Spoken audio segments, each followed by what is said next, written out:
Hello दोस्तों, welcome to my channel GK एजुकॉट channel में आप सभी का एक बार फिर से हार्दिक स्वागत है। दोस्तों, ये मेरी इंग्लिश ग्रामर की सीरीज चल रही है जिसको मैं लूसेंट इंग्लिश ग्रामर बुक से कवर कर रहा हूँ। अभी तक हम इस सीरीज में इस बुक के 10 चैप्टर कवर कर चुके हैं। उन सब का लिंक आपको डिस्क्रिप्शन में मिल जाएगा। अगर आपने वीडियो नहीं देखी है तो डिस्क्रिप्शन में जाकर देख सकते हैं या फिर इस चैनल की प्ले लिस्ट में जाकर आप देख सकते हैं। आज से हम शुरू करेंगे चैप्टर नंबर 11 यानी कि नरेशन। नरेशन मतलब कि कथन। नरेशन के चैप्टर में हम सबसे पहले इंट्रोडक्शन कवर करेंगे, उसके साथ उसकी डेफिनेशन, उसके टाइप्स और फिर उनके बाद हम रूल्स कवर करेंगे जो कि नरेशन के लिए इंपॉर्टेंट है। कंपटीशन एग्जाम की तैयारी के लिए यह इंपॉर्टेंट चैप्टर है। इसमें आपको डायरेक्ट स्पीच में स्टेटमेंट दी जाएगी जिसका आंसर आपको 4 ऑप्शन में से सिलेक्ट करना पड़ेगा जो कि इनडायरेक्ट स्पीच में होगा। दोस्तों, Lucent English grammar book competition exam की तैयारी के लिए बहुत ही अच्छी बुक है। इस बुक से मैं इसलिए पढ़ाता हूँ क्योंकि इसमें बेसिक से लेकर एडवांस तक दिया गया है। इसमें आप हर तरह की क्लास की तैयारी कर सकते हैं। आप class A, class B, class C, class D किसी भी तरह की जॉब की तैयारी कर सकते हैं। और इसमें प्रैक्टिस सेट भी बहुत अच्छे से दिए गए हैं। इसमें हर टॉपिक के हर टाइप्स को, हर रूल्स को पॉइंट टू पॉइंट समझाया गया है। और हम भी हर चैप्टर को पॉइंट टू पॉइंट कवर करेंगे, कोई भी लाइन हम नहीं छोड़ेंगे, हर लाइन को कवर करेंगे, आपको पॉइंट टू पॉइंट समझाया जाएगा। दोस्तों, मेरा चैनल है जीके एजुकॉट चैनल जो कि कंपटीशन एग्जाम की तैयारी के लिए बनाया गया है। जिसने अभी तक इस चैनल को सब्सक्राइब नहीं किया है, चैनल को सब्सक्राइब करें। अगर वीडियो आपकी समझ में आती है, अच्छी लगती है तो वीडियो को लाइक और शेयर जरूर करें। तो चलिए दोस्तों, शुरू करते हैं आज का नया चैप्टर नरेशन, जिसका ये फर्स्ट वीडियो होगा।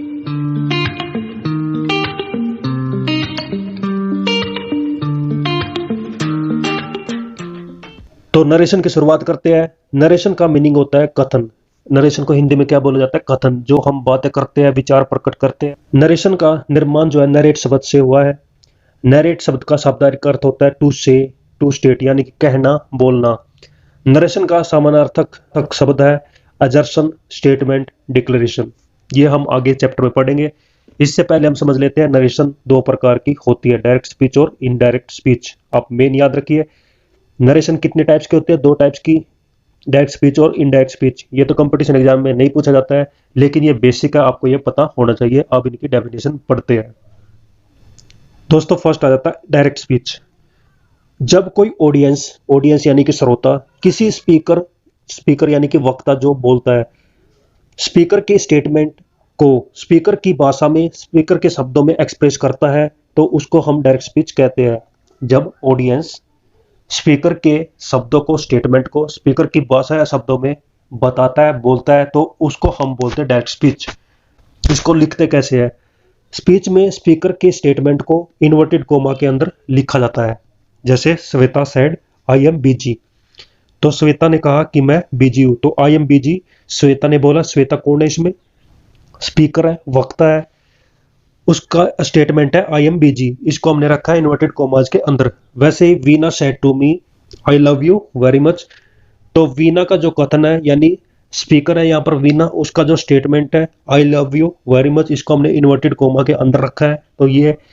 तो इस प्रकार से हम सेंटेंस को लिखते हैं, तो इसको डायरेक्ट स्पीच बोला जाता है। तो श्वेता और वीना की जो स्टेटमेंट है I am busy I love you very much, इसको हमने इन्वर्टेड कॉमास के अंदर रखा है और इसको हम डायरेक्ट स्पीच कहते हैं। तो डायरेक्ट स्पीच समझ में आया होगा। अब इनडायरेक्ट स्पीच समझते हैं।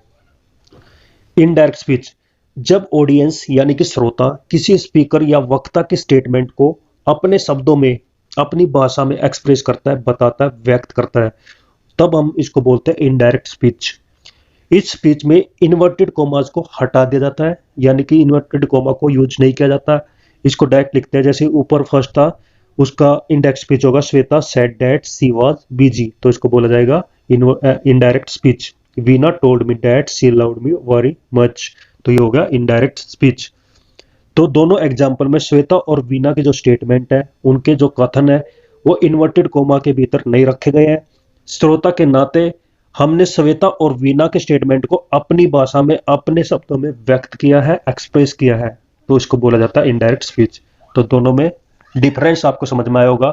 यह स्टेटमेंट आपके नॉलेज के लिए इंपॉर्टेंट है, यह एग्जाम में नहीं पूछी जाती। आगे देखते हैं डायरेक्ट स्पीच के पार्ट्स। डायरेक्ट स्पीच के 2 भाग होते हैं। फर्स्ट है रिपोर्टिंग स्पीच यानी कि इंट्रोड्यूसिंग स्पीच, और सेकंड होता है रिपोर्टेड स्पीच। इन्वर्टेड कॉमा से बाहर जो सेंटेंस होता है उसको बोला जाता है रिपोर्टिंग स्पीच, याद रखना। और जो इन्वर्टेड कॉमा के अंदर सेंटेंस यूज किया जाता है उसको बोलते हैं रिपोर्टेड स्पीच। तो रिपोर्टिंग स्पीच और रिपोर्टेड स्पीच दोनों को आप याद रखिए। अब इन दोनों के बारे में पढ़ते हैं। फर्स्ट आ जाता है रिपोर्टिंग स्पीच। रिपोर्टिंग स्पीच कौन सा होता है? जो इन्वर्टेड कॉमा से बाहर होता है, दैट स्पीच का वह पार्ट जो इन्वर्टेड कॉमा से बाहर होता है उसको रिपोर्टिंग स्पीच बोला जाता है। अब रिपोर्टिंग स्पीच के भी तीन पार्ट्स होते हैं, एक होता है सब्जेक्ट, एक होता है ऑब्जेक्ट और एक होता है वर्ब। जैसे यहाँ पे एग्जांपल है, Mohan said to Sohan I help you. तो ये क्या हुआ? Reporting speech. इसके तीन पार्ट्स है, सब्जेक्ट, वर्ब और ऑब्जेक्ट। वर्ब को बोला जाता है रिपोर्टिंग वर्ब, और जो सब्जेक्ट होगा वो बनेगा रिपोर्टर, और जो ऑब्जेक्ट होगा वो होगा ऑब्जेक्ट ऑफ रिपोर्टिंग वर्ब। तो ये था रिपोर्टिंग स्पीच। अब पढ़ते हैं रिपोर्टेड स्पीच। रिपोर्टेड स्पीच यानी दैट स्पीच का वह पार्ट जो इन्वर्टेड कोमाज के भीतर होता है, इन्वर्टेड कोमाज के अंदर होता है, उसको बोला जाता है रिपोर्टेड स्पीच। रिपोर्टेड स्पीच का जो वर्ब है उसको कहेंगे verb of the reported speech या रिपोर्टेड वर्ब। तो दोनों वर्ब में आपको डिफरेंस पता होना चाहिए। रिपोर्टिंग वर्ब होता है कोमाज से बाहर और रिपोर्टेड वर्ब होता है कोमाज के अंदर। अब यहाँ पर कुछ इंपॉर्टेंट बात बताई गई है जिसमें बताया गया है कि रिपोर्टिंग वर्ब का यूज हम सेंटेंस के शुरू में भी कर सकते हैं, सेंटेंस के बीच में भी कर सकते हैं और सेंटेंस के लास्ट में भी कर सकते हैं। किसका? रिपोर्टिंग वर्ब का यूज। जैसे यहाँ पर बताया गया he said I write a letter, तो यहाँ पे रिपोर्टिंग स्पीच पहले यूज हुआ है, यानी कि स्टार्टिंग में यूज हुआ है। इसको रिपोर्टिंग स्पीच बोल दो या रिपोर्टिंग वर्ब भी कह सकते हैं। सेकंड सेंटेंस है let us go for a walk he said, इसमें जो ही सेड है वो लास्ट में यूज हुआ है, यानी रिपोर्टिंग वर्ब का या फिर रिपोर्टिंग स्पीच का यूज सेंटेंस के लास्ट में हुआ है। Mohan is always ready to help you she said to me because you are my neighbour. तो यहाँ पर देख सकते हैं रिपोर्टिंग स्पीच कौन सा है, सी सेड टू मी। तो रिपोर्टिंग वर्ब को सेंटेंस के बीच में भी यूज कर सकते हैं। तो ये कोई मैंडेटरी नहीं है कि रिपोर्टिंग वर्ब का यूज सेंटेंस के स्टार्टिंग में ही होगा। डायरेक्ट स्पीच से जब हम इनडायरेक्ट स्पीच में बदलते हैं तो इनडायरेक्ट स्पीच में जो इन्वर्टेड कॉमास के अंदर जो सेंटेंस दिया गया है उसको पहचानना इंपॉर्टेंट है, उसको पता होना जरूरी है कि वो किस प्रकार के टेंस में यूज हुआ है। तो सेंटेंस जो है मेन 5 टाइप के होते हैं, ये भी आपके लिए काफी इंपॉर्टेंट है, आपको पता होना चाहिए। कोई भी सेंटेंस है वो 5 टाइप का होता है।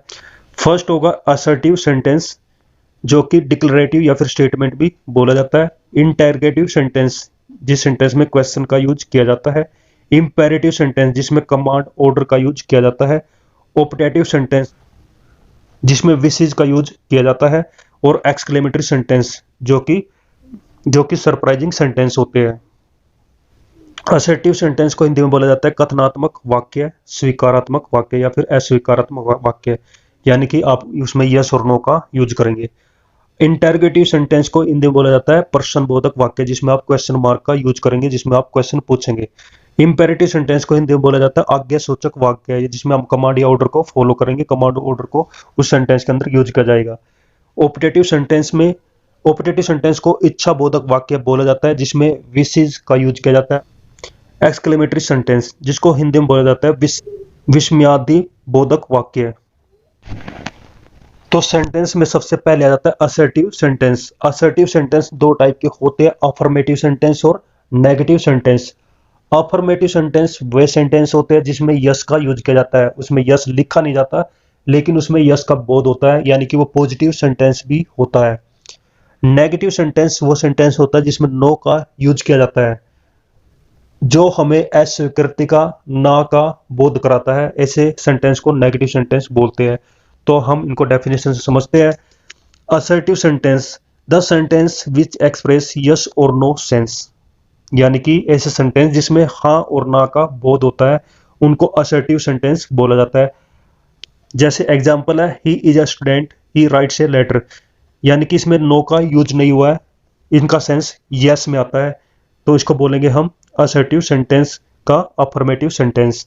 सेकेंड है she was not a nurse she I didn't go there, दोनों में नो का यूज हुआ है, नो का यहाँ पर सेंस आ जाता है, तो इसको बोलेंगे नेगेटिव सेंटेंस, और ये दोनों क्या है, असर्टिव सेंटेंस।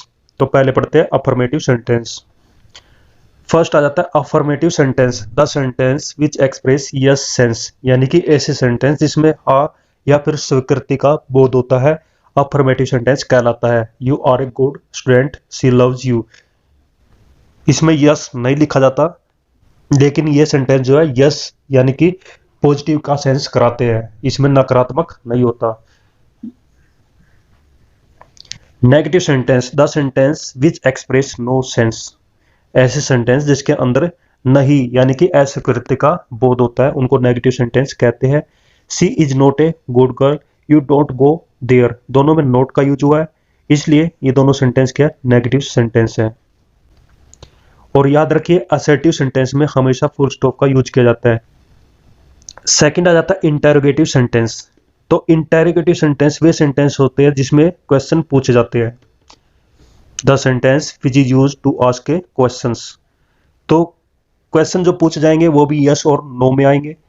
तो आप समझ सकते हैं कि इंटेरोगेटिव सेंटेंस भी दो टाइप के होते हैं, एक यस और नो के क्वेश्चन वाले सेंटेंस और एक WH के क्वेश्चन वाले सेंटेंस। WH मतलब व्हाट, व्हेन, वेयर, हु, हुम, हाउ, इनको बोला जाता है WH के क्वेश्चंस। और जो डू से इजामार से स्टार्ट होते हैं, जो डू और डज से स्टार्ट होते हैं, उनको यस और नो क्वेश्चंस के इंटेरोगेटिव सेंटेंस बोले जाते हैं। Are you naughty, do you read a novel, इनके आंसर हमेशा किस में आएंगे, यस और नो में आएंगे, इसलिए यस और नो के क्वेश्चंस है। How are you, what is your father's name, ये अलग स्टेटमेंट में इनके आंसर आएंगे, इसलिए इनको WH के क्वेश्चन बोला जाता है। और याद कैसे रखोगे, यस और नो क्वेश्चन किससे स्टार्ट होता है, इजामार, वाजवर, डू और डज से, और जबकि WH के क्वेश्चन जो है किस वर्ड से स्टार्ट होंगे, हाउ, व्हाट, वेयर, व्हेन, इस प्रकार के वर्ड से स्टार्ट होंगे। वहीं यहाँ पर बताया गया कि यस और नो क्वेश्चन में ऑक्सिलरी वर्ब का यूज किया जाता है। वर्ब दो टाइप की होती है, ऑक्सिलरी वर्ब और मेन वर्ब। ऑक्सिलरी वर्ब में हम किन का यूज करेंगे, इज का, are, am, was, for, has, have, had, do, does, did, shall, will, can, could, might, should, would, इनका हम यूज करेंगे एज ए ऑक्सिलरी वर्ब्स। तो इन वर्ड से जो क्वेश्चन स्टार्ट होते हैं उनको यस और नो क्वेश्चन कहते हैं।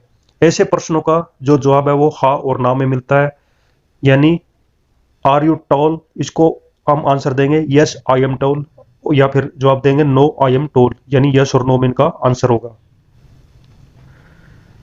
फिर आ जाता है WH के क्वेश्चंस। WH वर्ड्स यानी इंटरोगेटिव वर्ड्स को हम यूज करते हैं WH के क्वेश्चंस में। कौन से होते हैं, what, when, where, how, why, who, इन शब्दों से ये वर्ड सेंटेंस स्टार्ट होते हैं, इनको WH के क्वेश्चंस बोला जाता है। इन प्रश्नों का जो जवाब है वो शब्दों या फिर भाषाओं में मिलता है, हाँ या ना में इनका आंसर नहीं मिलता। What is your name, my name is mister AK Thakur. How many days are there in a week, there are 7 days in a week. तो ये होंगे WH क्वेश्चंस। इंटरोगेटिव सेंटेंस के अंत में क्वेश्चन मार्क का यूज किया जाता है। तो ये थे इंटरोगेटिव सेंटेंस जो कि दो टाइप के होते हैं, यस और नो क्वेश्चंस या फिर WH क्वेश्चन सेंटेंसेस। नेक्स्ट आ जाता है इंपेरेटिव सेंटेंस। तो इंपेरेटिव सेंटेंस क्या होता है, इसकी डेफिनेशन पढ़ते हैं। The sentence which express order, advice और रिक्वेस्ट, कमांड, ये चार चीज याद रखिए, ऑर्डर, एडवाइस, रिक्वेस्ट, कमांड, यानी कि ऐसे सेंटेंस जिससे आज्ञा का, सलाह का, प्रार्थना का आदि का बोध होता है, जिसमें हम ऑर्डर देते हैं, एडवाइस देते हैं, रिक्वेस्ट करते हैं या फिर कमांड देते हैं। इंपेरेटिव सेंटेंस के वाक्य में यू का यूज नहीं किया जाता, यानी कि हम जिसको कमांड देते हैं, एडवाइस देते हैं, रिक्वेस्ट करते हैं या फिर ऑर्डर देते हैं, वो सब्जेक्ट यू होता है, और यू को हम इंपेरेटिव सेंटेंस में एज ए सब्जेक्ट यूज नहीं करते, लेकिन इसका मीनिंग उसमें छिपा रहता है। जैसे bring a glass of water, तुम मेरे लिए पानी का ग्लास लेकर आओ, तो इसमें तुम के लिए यू का यूज नहीं किया, डायरेक्ट यहाँ पे कमांड दिया bring a glass of water. Stand up, sit down, help the poor, तो ये डायरेक्ट कमांड है। इनको अफर्मेटिव इंपेरेटिव सेंटेंस कहते हैं, क्योंकि इसमें हाँ के लिए यस के सेंस में इनका यूज किया है, इसलिए इनको बोलेंगे अफर्मेटिव इंपेरेटिव सेंटेंस। अगर हम नोट का यूज कर देते हैं तो तब उनको कहेंगे नेगेटिव इंपेरेटिव सेंटेंस, जिसमें नो सेंस का यूज होता है, जिसमें अस्वीकृति का यूज होता है। जैसे don't bring a glass of water, मेरे लिए पानी मत लेकर आओ। डोंट स्टैंड अप, खड़े मत रहो। डोंट सिट डाउन, बैठो मत। डोंट हेल्प द पुअर, गरीबों की सहायता मत करो। दोनों में डिफरेंस आपके समझ में आया होगा। इंपेरेटिव सेंटेंस दो टाइप के होते हैं, अफर्मेटिव और नेगेटिव इंपेरेटिव सेंटेंसेस। नेक्स्ट है दोस्तों optative sentence, the sentence which express wish और डिजायर, यानी कि सेंटेंस जिसमें विश और डिजायर यानी इच्छा का बोध होता है, उनको हम कहेंगे ऑप्टेटिव सेंटेंस। जैसे may you live long, may God bless you, may God save the king. तो ऐसे जो सेंटेंस है, ऑप्टेटिव जो सेंटेंस है, वो ज्यादातर मे से स्टार्ट होते हैं और इनके लास्ट में एक्सक्लेमेटरी मार्क्स का यूज किया जाता है, एक्सक्लेमेटरी साइन का यूज किया जाता है। कई बार आपको मिलेगा ऑप्टेटिव सेंटेंस में मे का यूज नहीं रहता, लेकिन मे अंडरस्टूड होता है। जैसे इंपेरेटिव सेंटेंस में हमने यू को पढ़ा था, उसमें यू का यूज नहीं किया जाता, लेकिन यू का सेंस उसमें छिपा रहता है। नेक्स्ट आ जाता है exclamatory sentence, the sentence which express some sudden feeling of mind. ऐसे सेंटेंस जिससे हमें सडन फीलिंग का एहसास होता है, जैसे कि जॉय, सोरो, surprise, suspicion, hate, applause, wonder. Joy यानी खुशी का एहसास होता है, सोरो दुख का एहसास होता है, सरप्राइज आश्चर्य का एहसास होता है, सस्पिशियन संदेह का, हेट घृणा का, अपलोज प्रशंसा का, वंडर खुशी का एहसास होता है। तो ऐसे सेंटेंस जिनसे मानसिक भावनाओं का सडन फीलिंग का एहसास होता है, सुख दुख आश्चर्य संदेह घृणा प्रशंसा आशा, इनका बोध होता है, उनको हम एक्सक्लेमेटरी सेंटेंस कहते हैं। और इन सेंटेंस के लास्ट में लगा मिलेगा आपको exclamatory sign, exclamatory marks. Optative sentence में भी एक्सक्लेमेटरी साइन का यूज किया जाता है, लेकिन वे सेंटेंस जो है मे से स्टार्ट होते हैं, लेकिन एक्सक्लेमेटरी सेंटेंस डिफरेंट रहते हैं। जैसे एग्जांपल है he said alas I am ruined. तो अलास का यूज किस में यूज किया जाता है? दुख के लिए। तो जहां पे अलास का यूज किया गया है, समझ लीजिए वहां पे दुख के लिए बात की गई है। The player said Harra the cup is ours. तो इसमें खुशी का एहसास हुआ है, हर्रा मतलब खुशी का एहसास। He said what a nice film it is. तो what a nice film it is, last में एक्सक्लेमेटरी साइन है, तो एक्सक्लेमेटरी सेंटेंस है। और व्हाट ए नाइस फिल्म इसका मतलब कि एक संस्था की यहां पर बात की है। ही said what A horrible song, तो यहां पे हेट की बात हुई है, तो ये सेंस आपको खुद यूज करने पड़ेंगे कि इनके मीनिंग क्या निकलते हैं, और इनको बोला जाएगा एक्सक्लेमेटरी सेंटेंसेस। तो दोस्तों ये थी आज की वीडियो, जिसमें हमने नरेशन चैप्टर की शुरुआत की है। इनको एक बार रिवाइज कर लेते हैं। नरेशन, नरेशन का अर्थ होता है कथन। नरेशन दो टाइप के होते हैं, डायरेक्ट स्पीच और इनडायरेक्ट स्पीच। और डायरेक्ट स्पीच में ऑडियंस जो है स्पीकर के स्टेटमेंट को, स्पीकर के ही शब्दों में, स्पीकर के ही स्टेटमेंट में किसी दूसरे व्यक्ति को बताते हैं। और इनडायरेक्ट स्पीच में ऑडियंस क्या करती है, स्पीकर के जो कथन है, स्पीकर की जो स्टेटमेंट है, उसको अपने शब्दों में, अपनी भाषा में दूसरे व्यक्ति को बताते हैं। डायरेक्ट स्पीच में हमने पढ़ा था, डायरेक्ट स्पीच दो प्रकार की होती है, एक इन्वर्टेड कॉमास के अंदर और एक इन्वर्टेड कॉमास से बाहर। जो इन्वर्टेड कॉमास से बाहर जो होती है उसको रिपोर्टिंग स्पीच बोला जाता है, और जो इन्वर्टेड कॉमास के अंदर होती है उसको रिपोर्टेड स्पीच बोला जाता है। उसके बाद हमने सेंटेंस के बारे में पढ़ा था। सेंटेंस पांच टाइप के होते हैं, assertive sentence, interrogative sentence, imperative sentence, optative sentence और एक्सक्लेमेटरी सेंटेंस। तो पूरी वीडियो को मैंने रिवाइज कर दिया है। तो दोस्तों ये थी आज की वीडियो, जिसमें हमने नरेशन के इंट्रोडक्शन कवर किया है और इसके टाइप्स और सेंटेंस के टाइप कवर किया है। तो आज की वीडियो आपको कैसी लगी? अगर वीडियो अच्छी लगे तो इस वीडियो को लाइक करें, शेयर करें और कमेंट करके जरूर बताएं। और जिसने मेरा चैनल अभी तक सब्सक्राइब नहीं किया है, चैनल को सब्सक्राइब करें। तो थैंक यू दोस्तों, मिलते हैं नेक्स्ट वीडियो में। बेस्ट ऑफ लक सभी को। Thank you. जय हिंद, जय भारत, वंदे मातरम।